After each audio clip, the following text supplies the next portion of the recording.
ক্যারিয়ারের নতুন এক চ্যালেঞ্জ নেয়ার দ্বার প্রান্তে দাঁড়িয়ে আছেন Rahul Dravid. সদ্যই the great Indian ওয়াল খ্যাত এই ভারতীয় ক্রিকেটার ভারতকে এনে দিয়েছেন টি-20 বিশ্বকাপের শিরোপা। তাতে ভারতের ১৩ বছরের বিশ্বকাপ খরার অবসান ঘটেছে।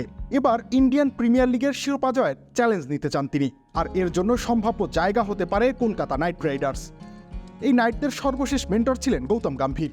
গম্ভীর কলকাতাকে আইপিএল শিরোপা এনে দিয়েই যোগ দেন ভারতীয় জাতীয় দলে। এবার গম্ভীরের ছেড়ে আসা জায়গাটা নিতে পারেন রাহুল দ্রাবিড়। খোদ গম্ভীরও নাকি তেমনটাই সুপারিশ করে এসেছেন কলকাতার টিম ম্যানেজমেন্টকে। যদিও এখানে আলোচনায় রবি শাস্ত্রীও আছেন।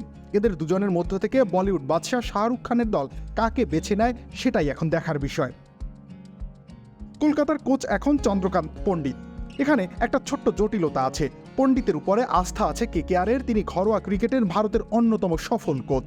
তবে দ্রাবিড় আসলে তাকে মেন্টর না করে কোচের দায়িত্ব দেওয়ার সম্ভাবনাই প্রবল। তবে দ্রাবিড়কে পাওয়ার লড়াইয়ে এখানে কলকাতার বড় প্রতিদ্বন্দ্বী প্রস্তুত হয়ে আছে। নতুন এক্সপেল এর নতুন ফর্মুলা আরপিএম এর ডুয়েল অ্যাকশনে ঘরের মশা বাঁচবে না, বাইরের মশা আসবে না। তারা দ্রাবিড়েরই সাবেক দল রাজস্থান রয়্যালস, আর যে দলে খেলেছেন আগে সেই দলের প্রতি স্বাভাবিকভাবেই পক্ষপাতিত্ব থাকছে দ্রাবিড়ের। এমনকি রাজস্থানের পক্ষ থেকেও অনানুষ্ঠানিকভাবে জানানো হয়েছে যে তার রাহুল দ্রাবিড়ের সাথে আলোচনা এগিয়ে নিচ্ছে। লখনৌ সুপার জায়ান্টস ফ্রাঞ্চাইজিও নিজেদের কোচিং প্যানেলে পরিবর্তন আনবে। তাদের ভাবনাতেও আছেন রাহুল দ্রাবিড়।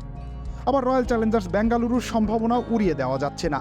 একটা সময় এই দলের অধিনায়ক ছিলেন দ্রাবিড়, আর বেঙ্গালুরুর শিরোপার অচলায়তন ভাঙার জন্য দ্রাবিড়ের চেয়ে আদর্শ আর কেউই হতে পারে না। আসলে যে ফ্রাঞ্চাইজিতেই যান না কেন তাদের জন্যই সম্পদ হয়ে উঠতে পারেন দ্রাবিড়। ভারতের দায়িত্বে তাকে প্রায় শতভাগ সফলই বলা যায়। 3টি আইসিসি ইভেন্টের ফাইনালে তিনি নিয়ে গেছেন ভারতকে, জিতিয়েছেন একটিতে।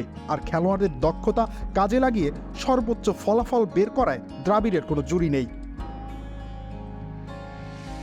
রবিউল ইসলাম রনি, খেলা ৭১।